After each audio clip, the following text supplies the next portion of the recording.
থাপ্পড় খাইতে কেমনটা লাগে। এত জোরে হাসিব থাপ্পড় দিয়েছে যে তামান্নার ঠোঁট ফেটে গিয়ে রক্ত ঝরতাছে। এই থাপ্পড় খেয়ে রীতিমতো আবির ও তামান্না দুজনে আশ্চর্য হয়ে যায়। তামান্না বলল, তোর এত বড় সাহস, আমাকে থাপ্পড় মারিস? চল বাসায় চল, তোকে আজ মজা দেখাবো। এটা বলে তামান্না হাসিবকে নিয়ে বাসায় আসে।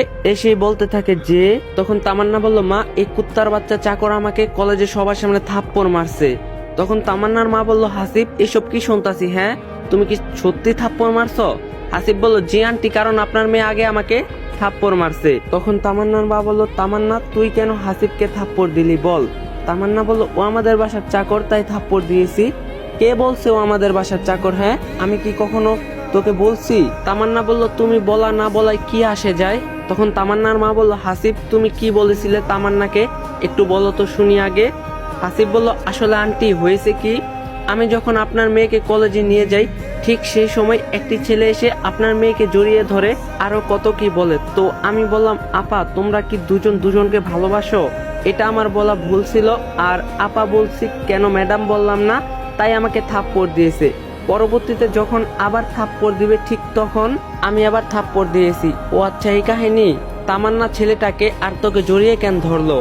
তখন তামান্না বলল, ও আমার বন্ধু হয়, আমি ওকে খুব ভালোবাসি, তাই ও আমাকে জড়িয়ে ধরছে। তখন ওর মা বলল, কই, এই সম্পর্কের তো আমি কিছুই জানি না। তামান্না বলল, তোমাকে বলার প্রয়োজন মনে করি না। ঠিক তখনই তামান্নার মা ঠাস ঠাস করে দুইটা থাপ্পড় মারে। তোর এত বড় সাহস, আমার মুখের ওপর কথা বলিস? তখনই হাসিব বলল, আরে আন্টি, কি করতেছেন, মারিয়েন না, ও এখনো ছোট আছে। তামান্না বলল, তুমি একটা চাকরের কথা শুনে আমাকে এত কিছু বললা মা, এটা আমি ভাবতেই পারতাছি না। তখন তামান্নার মা বলল, মানুষকে সম্মান করতে শিখো, এই শিক্ষা তোমাকে আমরা দেই নাই, যাও রুমে যাও তোমার। তার মায়ের মুখে এমন কথা শুনে তামান্না 100 বোল্ডার রাগের মাথা নিয়ে রুমে আসে। তখন হাসিব বলল, আন্টি, শুধু শুধু মারলেন কেন ওকে? এখনো বুঝার বয়স তেমন হয়নি। আরে পাগল, ওকে যদি এখন শাসন না করি বিগড়ে যাবে, তখন আবার সমস্যা হবে। আচ্ছা, তুমি কি পর্যন্ত লেখাপড়া করছো? হাসিব বলল, আমি ইন্টার পর্যন্ত পড়ছি, আর পড়ি নাই। তামান্নার মা বলল, কি বলো, তুমি ইন্টার পর্যন্ত পড়ছো? কিন্তু তুমি যে বললা তুমি রাস্তায় মানুষ হইছো। হাসিব বলল, রাস্তায় মানুষ হইছি, কিন্তু আমারও একটা পরিবার ছিল আন্টি। তখন তামান্নার মা বলল, তোমার কথা কিছুই বুঝতাছি না, বুঝাই বলো তো। হাসিব বলল, সব সত্যি বলবো আপনাকে আজ, কারণ আমি চাই আপনারা আমার সম্পর্কে জানুন। তখন তামান্নার মা বলল, অবশ্যই বলো। এরপরে হাসিব সবকিছু সত্যি সত্যি বলে দেয়, তার জীবনে কি হয়েছে না হয়েছে।